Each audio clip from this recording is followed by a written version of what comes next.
Halo sobat, welcome back to my channel. Dan kita akan ngebahas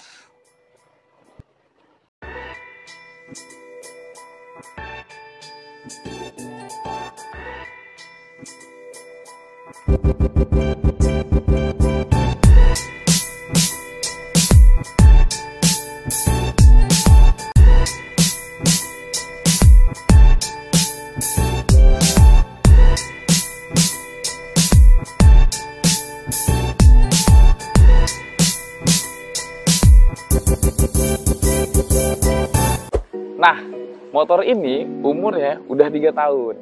Dan motor ini waktu awal kemunculannya disebut motor modif orang pom bensin. Kalian bisa searching-searching deh. Dan kalau menurut gue nih motor lebih cocok dipanggil Swoosh Nike kan. Jadi dia kayak ada seleret di Nike, cuman tinggal diputer dikit aja. Jadi ini motor gue ambil second karena umurnya udah 3 tahun. Ini motor gue ambil second. Gue awal mau ngambil motor ini berpikir karena kita butuh motor touring yang enak dipakai, terus nyaman, dan bukan motor matic. Ya buat jarak menengah ke atas deh. Akhirnya gue putusin buat ngambil motor ini.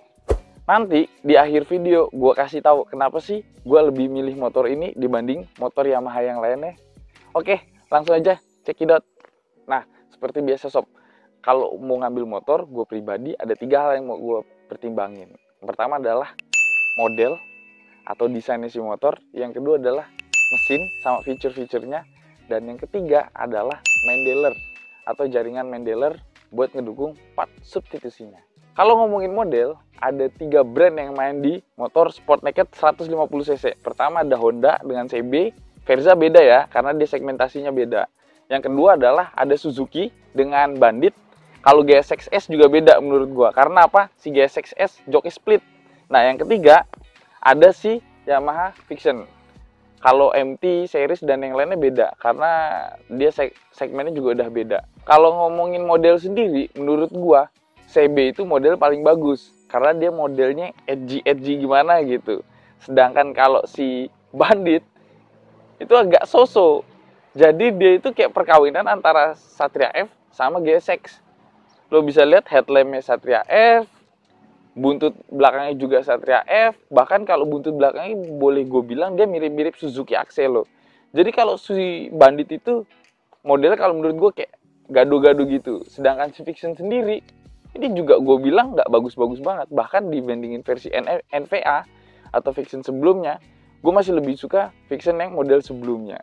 Jadi kalau mau dibilang si model, nomor 1 menurut gue sih Honda dengan CB. Yang kedua, ya dialah agak mendingan daripada si Suzuki yang agak campur aduk. Biasanya padahal Suzuki itu kalau bikin desain dia modelnya everlasting lah dilihat.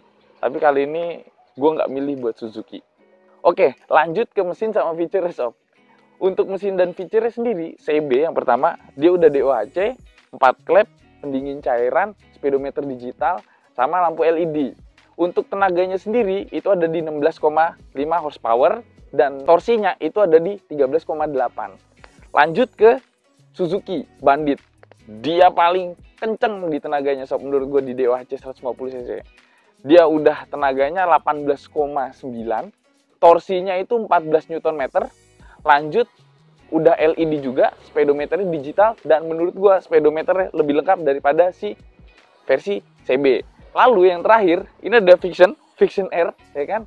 Ini fiturnya menurut gue paling lengkap. Karena apa? Lampu LED, speedometer super lengkap, armnya banana atau aluminium, VVE atau VVA lah kalau kita ngomong. Tapi itu tadi, dia masih SOHC. Tapi dengan fitur yang tadi, ya masih bisa berjalan lah menurut gua. Sedangkan kalau versi yang non-air, itu fiturnya, speedometernya masih lebih lengkap.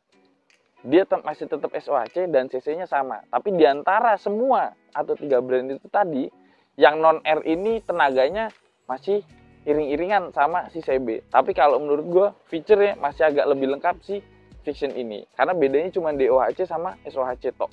Nah, karena si R ini punya diferensiasi sendiri daripada kedua brand tadi, makanya harganya agak terkoreksi lebih jauh daripada kedua brand itu. Tapi menurut gue, Vision yang biasa juga masih agak lebih oke. Nah, sekarang dari sisi brand atau main dealer. Kalau ngomongin brand atau main dealer, Suzuki lumayan komplit sob. Jadi dia ada di kota-kota besar, bahkan di beberapa kota kabupaten juga ada. Kalau Yamaha ada di kota-kota besar dan kabupaten jaringannya atau dealernya lebih banyak. Kalau Honda, jangan diomong lah, dia bukan di kota besar, kota kabupaten, di kecamatan juga ada sob. Bahkan kalau ada di kelurahan dia boleh buka di kelurahan kali. Karena apa? Ya kita tahu lah, market share 70% yang dipegang Honda, ya enggak? Sekarang kalian udah bisa komparasi 3 hal itu sob. Jadi pilihannya ada balik lagi ke kalian. Kalau gue udah ketahuan toh milihnya apa, karena motor yang akan kita bahas ya dia. Oke, lanjut aja. Yuk kita bahas. Oke, sekarang kita masuk ke desain sob. Buat Vixion R ini sendiri, memang butuh waktu agak lama buat lo suka sama dia. Jadi nggak bener-bener jatuh cinta pada pandangan pertama.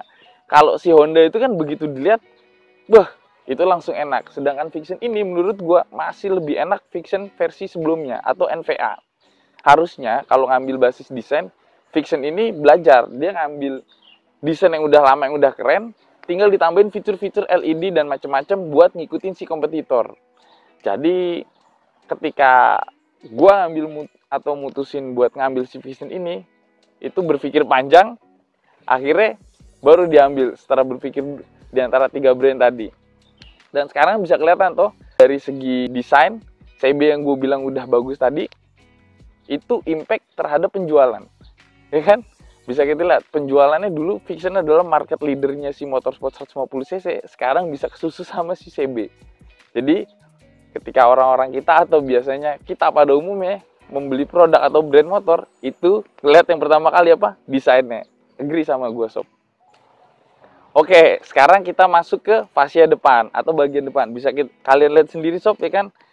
Untuk bagian depannya sendiri, ya modelnya gitu-gitu aja. Kalau dilihat sendiri, headlampnya itu ciut, terus badannya gede atau slotnya gede, masuk ke belakang, ke buritan, itu kecil. Jadi, kalau dilihat menurut bagian depan, itu mirip-mirip kalau kalian suka ngeliat bodybuilder.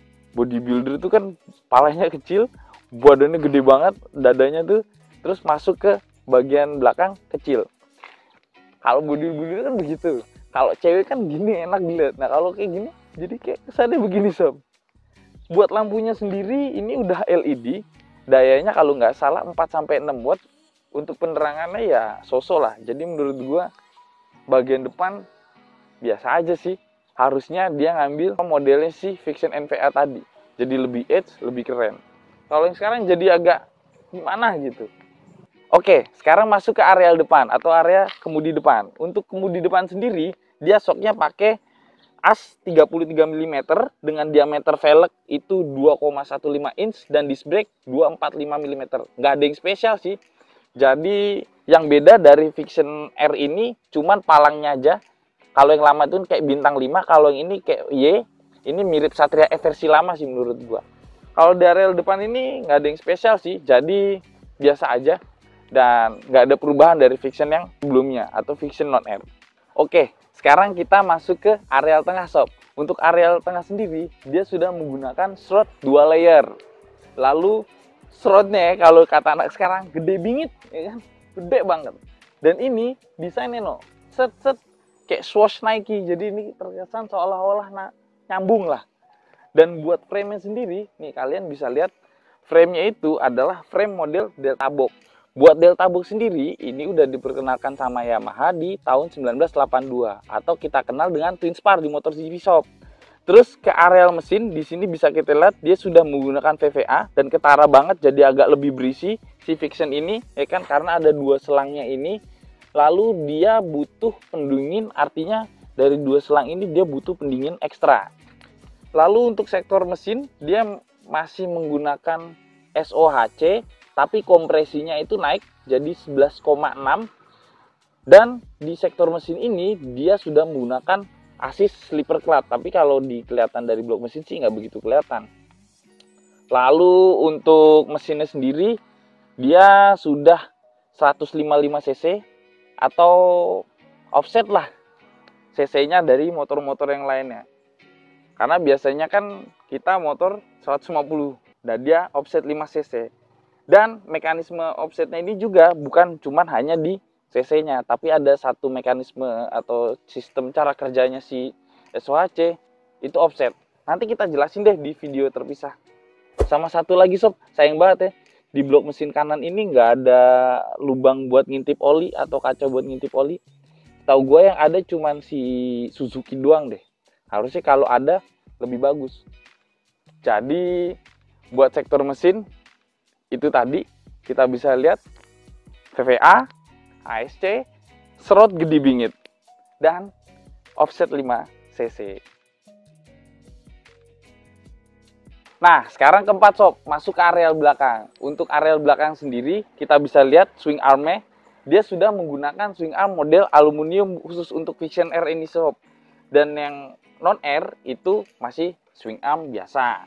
Untuk swing arm aluminium ini punya bobot lebih ringan 1 kilo daripada yang non-air. Dan tentunya kompensasinya adalah panjangnya, atau kalau kita bisa lihat, panjangnya dia lebih panjang daripada yang non-aluminium. Karena Vision Air ini jadi agak lebih mepet ke belakang kalau dilihat. Nah, ngaruhnya ini juga terhadap sasisnya sob.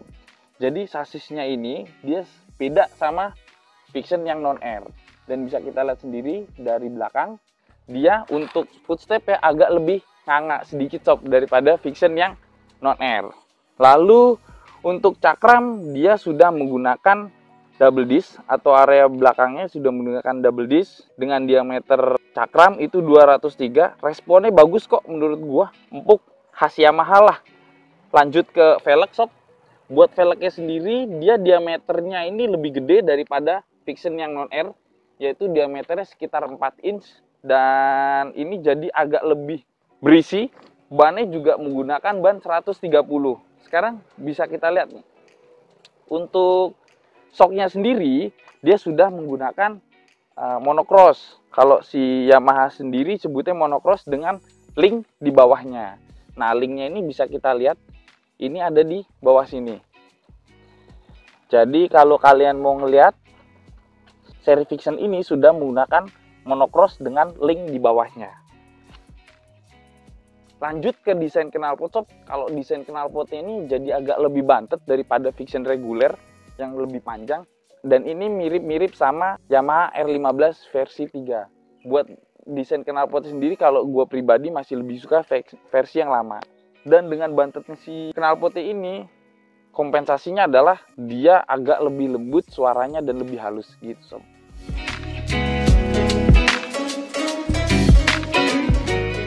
Nah, buat lampunya sendiri dia sudah LED. Dari kalau Vision sebelumnya itu kan masih bolam. Cuman modelnya ini agak lucu sih menurut gua. Kalau dilihat desain atau lampu model ini mirip-mirip sama si MT-15. Cuman sayang, buat lampu sennya dia masih belum LED. Lalu untuk masuk ke jok ini khas Yamaha banget lah, empuk. Kalau dilihat ini kayak ada dua pemisah antara jok depan sama jok belakang, khusus yang air. Jadi kalau yang depan ini agak kulit jeruk, yang belakang ini agak lebih lembut. Terus masuk ke bagian tangki, sayang banget sob, dia tangkinya ini beda sama Vision yang sebelumnya. Kalau Vision yang sebelumnya itu kan tangkinya full besi, sedangkan untuk yang ini dia tangkinya udah kondom. Jadi Yamaha sekarang mainnya semua tangkinya udah kondom. Dan untuk tangkinya sendiri kapasitasnya ini 11 liter sob. Kalau Vision non-air itu 12 liter. Vision Air malah 11 liter. Gue nggak tahu kenapa dibedain di tangkinya. Terus menurut gue masih lebih suka versi Vision yang sebelumnya, dimana tangkinya itu masih besi semua. Karena kalau buat tourer, tangki tengah ini dipakai buat naruh tank bag. Kalian pasti anak tourer tahu.